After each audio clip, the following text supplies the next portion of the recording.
Alright, so yeah, back with you here today. Obviously you can see I got a beaver here. I decided to finally go out and set a few traps for some spring beaver. I've been putting it off. I've never actually trapped spring beaver before, so I wasn't really going to do it. And then I kept seeing all these posts other people are putting out there, other trappers are just having a blast with the spring beaver and otter and muskrat trapping. So I said, you know what, I got a few days left in the season. I'll go out and see if I can catch me a couple spring beaver. So I went out yesterday, set a couple traps, and went and checked today, and had this one beaver here. So the creeks are coming up pretty quick, so I'm not going to have too many more days.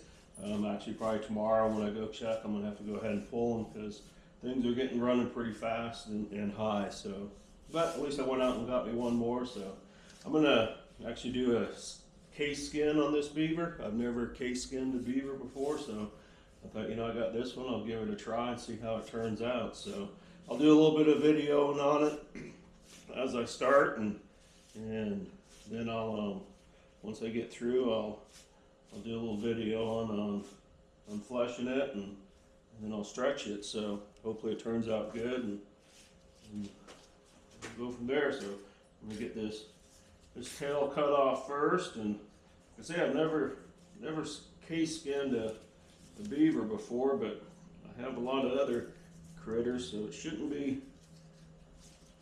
too much different than some of the other critters. So I got the tail cut off, so I'll put that in the freezer with, I got about, I don't know, 20 other beavers that I got during the fall, early winter. So I'm going to be rendering those down this summer for get some beaver tail oil. So go ahead and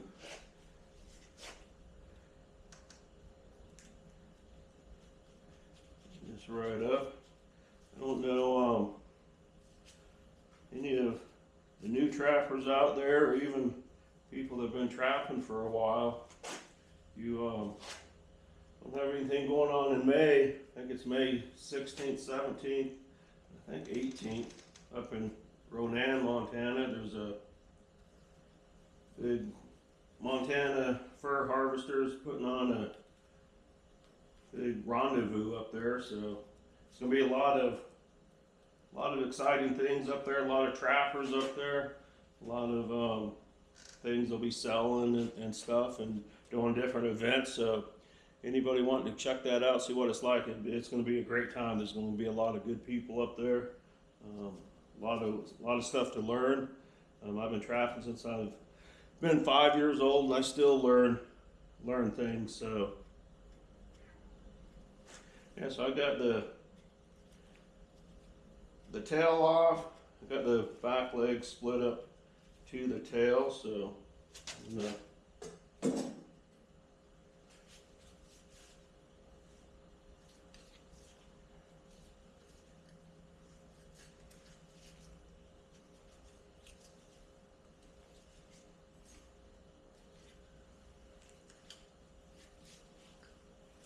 get back a little bit on that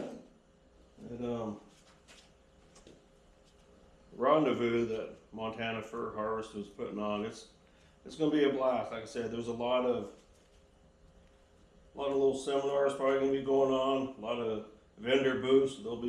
People will be selling stuff that they make, or things that they've trapped.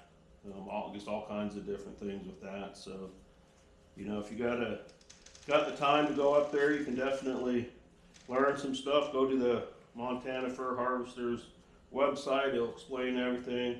Talk about where you can do some camping at. It's at the fairgrounds in Ronan. So I do know they have camping sites there. I don't know how many, but I've got my reservations made. So I'm gonna get up there and meet some people, and I'm sure I'll learn a few things and just have a real good time. So you know, you can the friendships you get trapping and stuff is unbelievable. So they're friends for life. So I'm gonna go up there and hopefully meet some new friends and learn a few things, and sure I'll buy a few things. And yeah, so all I'm doing now is just skinning. I know it's probably kind of hard to see, but skinning down. It's kind of like I would case skinning any other critter. So bobcat, coyote, pine marten, fox, skunks. That's what most of those animals, you case skin them for selling at a fur auction or something. This year I'm gonna case skin. I think I'm gonna send it out and get it tanned and catch a couple more. Maybe I'll make me a pair of gloves or something out of them. I don't know. I've never got into that, but I've been thinking lately I may get into that a little bit. So make me a hat or some gloves or something out of something that I caught. And yeah, so that's all I'm doing is just starting to work down. I'll start working back on the tail here, on the base of the tail, and just start kind of skinning it like I'm gonna pull your sock off. You know, it's gonna be a tube. It's not gonna be flat, wide open. It's basically gonna look like a sock when you get through. It's gonna be completely intact as a tube. So I'm gonna go ahead and keep skinning this critter out, and I will get back with everybody once I get it skinned, start doing some flushing on it. So until then.